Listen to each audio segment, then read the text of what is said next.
warahmatullahi wabarakatuh. Alhamdulillah, alhamdulillah al-qawi sultan al-wadih al-burhan al-mabsut fil wujud karamu wa ihsanu.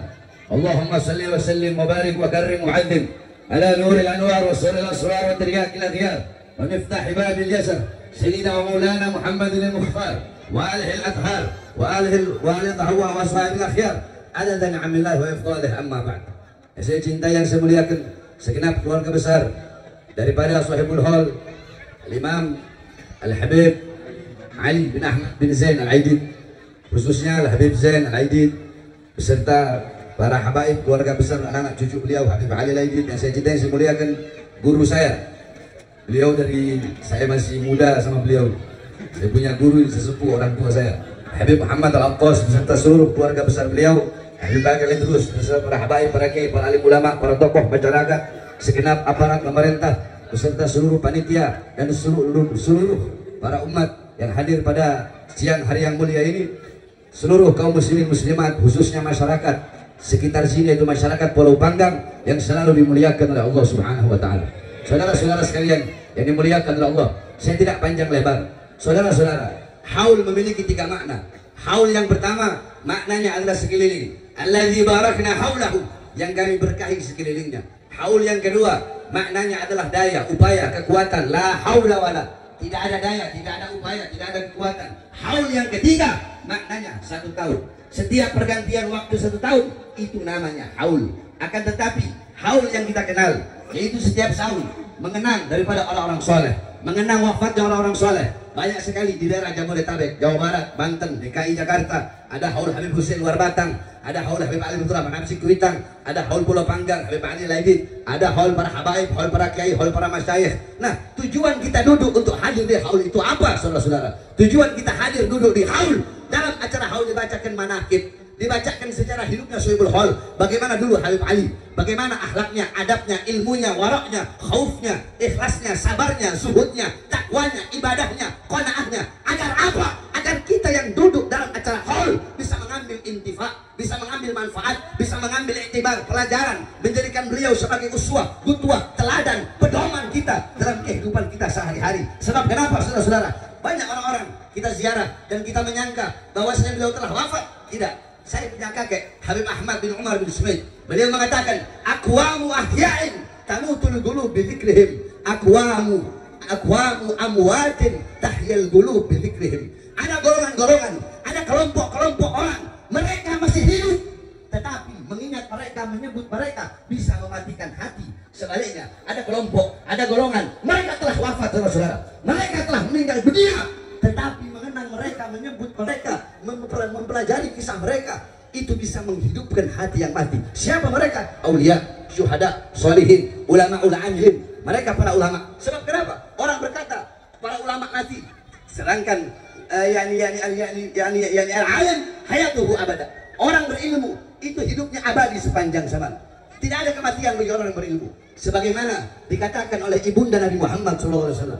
Ibunda Nabi Muhammad ketika beliau berada di Al-Abwa, yakni Al-Qarya bainal Makkah wal Madinah, satu desa yang berada di antara Makkah dan Madinah. Sebelum ibunda Nabi Muhammad wafat, beliau bersyair. Apa syairnya? Kullu hayyin mayyit, kata beliau, segala yang hidup pasti mati. Sebagaimana dalam ayat Al-Quran, kullu nafsin dha'iqatul maut, segala yang bernyawa pasti mati. Kullu nafsin dha'iqatul maut, kullu man 'alaiha fan, segala sesuatu yang ada di atas dunia pasti hancur, pasti binasa, pasti musnah. Kullu syai'in khaliqun illa wajha, segala sesuatu, zat apapun, wujud apapun, bentuk apapun akan hancur kecuali Allah. Kullu hayyin mayyit, setiap yang hidup pasti mati, kata ibunda Nabi. Wa kullu jadidin bal, segala yang baru pasti akan usang. Rumah barumu, mobil barumu tidak akan baru selama-lamanya. Ada masanya usang. Daun yang hijau tidak hijau selama-lamanya. Ada masanya dia menguning. Setelah menguning dia gugur dari tangkainya, saudara-saudara. Segala yang baru pasti akan usang. Ana mayitatun, aku nanti mati, aku nanti jadi mayat. Fadzikri bak, tetapi mengenangku akan abadi selama-lamanya. Mengenangku akan abadi sepanjang zaman. Kenapa? Faqad taraktu khaira, karena aku telah meninggalkan kebaikan, aku telah meninggalkan manfaat. Wa walatu tuhra, aku telah melahirkan anak yang suci. Siapa? Baginda Nabi besar. Setiap orang yang mengenang Nabi tidak bisa dilepas daripada mengenang ibunda Nabi Muhammad SAW. Setiap orang yang mengingat Nabi tidak bisa dilepaskan daripada mengingat ibunda Nabi. Kenapa? Sebab Nabi Muhammad adalah anak suci yang dilahirkan oleh beliau dan kebaikan yang ditinggalkan oleh beliau. Nah, begitupun para ulama dan contoh yang kita hauli sekarang Habib Ali Aidin. Beliau telah wafat, tetapi beliau meninggalkan manfaat, beliau meninggalkan nasihat, sehingga beliau para ulama, para aulia, habaib, kiai yang telah wafat, beliau walaupun telah wafat, Syekh Abdul Qadir Jailani, beliau telah wafat ribuan tahun yang lalu, tapi sampai detik ini, sampai hari kiamat, beliau hidup di dalam apa? Al-Gunyahnya. Beliau hidup dalam manakibnya, beliau hidup dalam Futuhul Ibnya. Syekh Hasan Asy-Syadzili wafat ribuan tahun yang lalu, sampai detik ini, sampai hari kiamat, beliau hidup dalam Hizib Bahar, Hizib Nasrnya. Beliau hidup dalam Sirrul Jalil fi Khawas Hasbunallah wa ni'mal wakilnya. Al-Habib Abdullah bin Alwi Al-Haddad sahibul ratib wafat ribuan tahun yang lalu, ratusan tahun yang lalu, tapi sampai detik ini beliau hidup dalam Nusayhud Diniyahnya, hidup dalam Risalatul Muawanahnya, hidup dalam Adab Julukul Muridnya. Al-Imam Ghazali wafat ribuan tahun yang lalu, sampai detik ini, sampai hari kiamat, beliau hidup dalam Ihya Ulumuddinnya, Bidayatul Hidayahnya, Minarul Ilmnya, Mukasyafatul Qulubnya, Al-Wajiznya, Al-Wasidnya, dan seterusnya. Begitulah para ulama, tidak ada kata mati bagi para ulama. Ayanhum mafqudah wa amsaluhum fil qulub mawjudah. Jasad mereka hancur, jasad mereka lebur, nama mereka terpampang di batu nisan, tetapi teladan mereka, ilmu mereka, manfaat mereka akan selalu ada dalam hati orang-orang yang beriman. Itu tujuan pada siang hari ini kita duduk di majelis ini. Yang terakhir, sebelum saya tutup, saudara-saudara sekalian, jadi muliakan oleh Allah Subhanahu wa taala. Sebenarnya saya ini tidak mau ceramah, tapi karena perintah guru ya saya mau nggak mau harus ceramah. Andai kan guru saya Habib Muhammad yang memerintahkan, saya tidak bakal ceramah, saudara-saudara. Nah, hadirin sekalian yang dimuliakan Allah, terakhir saya bawa satu hadis. Qala Rasul sallallahu alaihi wasallam, "Mathalul mu'min fi tawaddihim wa ta'atufihim wa tarahumihim mathalul jasad idza ishtaka min 'udwin tada'asa il jasad bis sahari wal humma." Perumpamaan orang mukmin, perumpamaan orang beriman, perumpamaan orang yang mukmin yang dalam hatinya punya iman kepada Allah, keyakinan kepada Allah. Mathalul jasad, perumpamaan mereka bagaikan satu jasad. Apabila ada satu bagian daripada anggota jasad atau anggota badan yang terluka, maka seluruh badannya akan merasakan rasa sakit. Saya tanya bapak-bapak, ibu-ibu, kalau kalian yang sakit gigi, apakah yang sakit cuma gigi doang? Enggak kan? Sampai ke tulang-tulang berasa itu sakit. Makanya saya nggak setuju dengan bagian Z. Dia bilang lebih baik sakit apa? Lebih baik sakit gigi daripada sakit hati. Kata siapa? Mending sakit gigi daripada sakit hati. Mending sakit hati daripada sakit gigi. Mending sakit hati kalau saya. Oh, biasanya nggak pernah rasakan gigi bagaimana sakitnya. Saya pernah lagi ceramah sakit gigi berhenti langsung sakit hati. Nggak ada urusan dari sakit gigi. Nah, kalau sakit gigi nggak cuma gigi yang sakit, betul? Seluruh anggota tubuh merasakan sakitnya. Kamu cantengan tahu cantengan? Nggak mungkin cuma jempolnya aja ngerasain sakit. Seluruh anggota tubuhnya merasakan sakit, betul? Nah, itu perumpamaan seorang mukmin. Nah, saudara-saudara sekalian dimuliakan Allah, saudara-saudara kita yang ada di Palestina, Gaza, yang ada di Rafah, saudara-saudara, mereka dibombardir, mereka dibantai, mereka digenosida oleh siapa? Oleh Israel atau Allah. Siapa saja seorang mukmin, satu saya bahas mukmin dulu. Kenapa? Karena kita seagama, kita sekeyakinan. Kalau kalian tidak merasakan rasa sakit mereka, maka kalian tidak punya iman kepada Allah Subhanahu wa taala.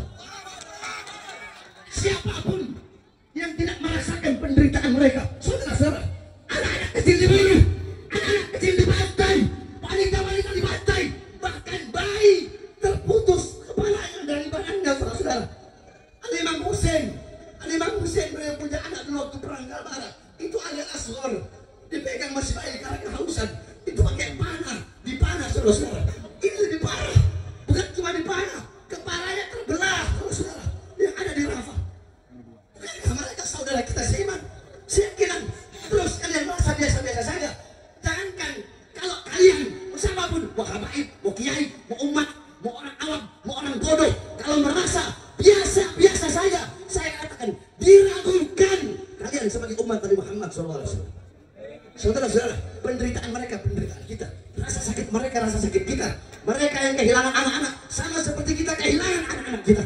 Mereka yang kehilangan orang tua, sama seperti kita kehilangan orang tua kita. Mereka yang kehilangan rumah, sama seperti kita kehilangan rumah dan harta benda kita. Oleh karena itu, saudara-saudara sekalian, yang dimuliakan oleh Allah, ini Israel tampung, ini Israel kurang ajar, biadab, saudara-saudara. Kenapa? Karena semua negara-negara sekarang telah memberikan peringatan. Tetap namanya Israel ini dia tetap bombardir, dia tetap bantai. Saudara-saudara, sebenarnya tidak butuh untuk menjadi orang seakidah atau sekeyakinan sebagaimana hadis yang saya bawa tadi. Tidak butuh jadi mukmin, tidak butuh jadi Islam untuk membela rakyat Palestina. Tidak butuh jadi orang Kristen untuk membela rakyat Palestina. Tidak butuh jadi orang agama Buddha atau beragama Katolik atau beragama Hindu atau bahkan tidak butuh orang yang beragama Yahudi untuk membela rakyat Palestina.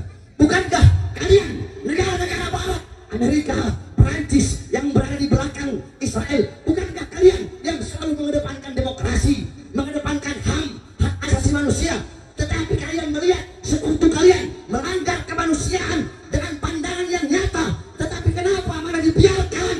Oleh karenanya pada saat hari ini kita masyarakat rakyat Indonesia, kita minta kepada pemerintah Indonesia untuk bertindak tegas. Betul? Putuskan hubungan bilateral, putuskan hubungan apapun dengan Israel dan negara-negara yang ikut membantu Israel, negara-negara sekutu Israel. Putuskan hubungan, termasuk Amerika Serikat. Betul? Betul. Selama azan belum berkumandang di Masjid Al-Aqsa, selama umat Islam masih dibantai di Palestina, Gaza ataupun Rafah, maka selama itu tidak boleh bendera Israel, bendera Amerika berkibar di tanah yang kita cintai, yaitu negara Kesatuan Republik Indonesia.